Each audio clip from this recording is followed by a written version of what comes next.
Hello అండి, అందరికీ నమస్కారము. ఈరోజు ప్రకాశం జిల్లాలో బాధ్యత సివిల్ ఇంజనీర్కి ఎంతైనా ఉందండి. వీటిలో ఏవైనా చోట కొన్ని అవాంతరాలు ఎదురవుతూ ఉంటాయి. చాలి ఇక్కడ మనం చూసుకున్నట్లయితే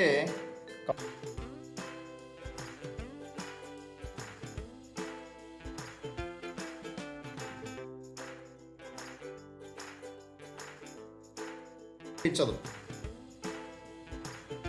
ఈ విధమైన ప్రీమియం క్వాలిటీ మిక్స్ మనం చాలా సందర్భాలలో గమనించుంటామండి. కాంక్రీట్లో అదనంగా పడిన నీరు కాంక్రీట్ నుంచి సిమెంట్తో కలిపి బయటకు వస్తూ ఉంటుంది. కానీ స్ట్రైజ్లో కెమికల్ కలిపిన దగ్గర కాంక్రీట్లో నుంచి కేవలం ప్లెయిన్ వాటర్ మాత్రమే బయటకు వస్తుంది.